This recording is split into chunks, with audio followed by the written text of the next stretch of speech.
அம்மா ஹாய் செல்லன்ஸ், என்னமா பண்றீங்க? அடை தோசை மாவுக்கு தான் தயார் பண்ணிட்டு இருக்கோம். இந்த வாட்டி பட்டம் தீர்ந்துருச்சு. நிறைய ஆர்டர்ஸ் வந்து முன்னாடியே காசு அனுப்பிட்டு நிறைய பேர் வெயிட் பண்ணிட்டு இருக்காங்க. ஓகே. இந்த பாரம்பரிய அரிசி வகைகள்லாம் கொஞ்சம் வராம இருந்தது.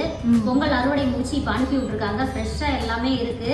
கடகடன் தயார் பண்ணி அனுப்பி விட்டுற வேண்டியது. என்னென்ன ஐட்டம் சொல்லிட்டு ஃபர்ஸ்ட் கமெண்ட்ல பின் பண்ணி 34 ஐட்டம்ஸ் போட்டிருக்கோம். நீங்க பாத்துக்கோங்க. கம்பு, கேழ்வரகு, திணை, வரகு, சாமை, குதிரவாளி, கருப்பு கவுனி, இந்த பயிர் வகைகள், அவல் வகைகள் மட்டும் 5-6 வகைகள் சேர்த்திருக்கோம். ரத்தசாலி அவல் கூட சேர்த்திருக்கோம். மாப்பிள்ளை சம்பா அவல், பூங்கார் அவல், அதுக்கப்புறம் கைக்குத்தல் அவல், அதுக்கப்புறம் சிவப்பரிசி அவல், நிறைய கருவேப்பிலை சேர்த்திருக்கோம் பாருங்க. மிளகு, சீரகம், வெந்தயம், அதுக்கப்புறம் இதெல்லாம் வந்து அவ்வளோ நல்லது உடம்புக்கு. இவ்வளோ கருவேப்பிலை சேர்த்து அரைக்கிறதால அந்த வந்து அடை தோசை வாசனையாகவும் இருக்கும், ருசியாகவும் இருக்கும். இதில் இன்னும் பெருங்காயம் மட்டும் வைக்கணும். அந்த இடத்துல மறந்துட்டோம், அங்கே இருக்குது பெருங்காயம் வச்சு அதுவெல்லாம் போட்டு வாசனையாக இருக்கும். அடை தோசை மாவும் சூப்பராகவும் இருக்கும். தேவைப்படுறவங்க வாட்ஸ்அப் நம்பருக்கு ஒரு காய் மெசேஜ் அனுப்பி நான் டீட்டெயில்ஸ் சென்ட் பண்ணுறோம். வாழ்க வளத்துடன்.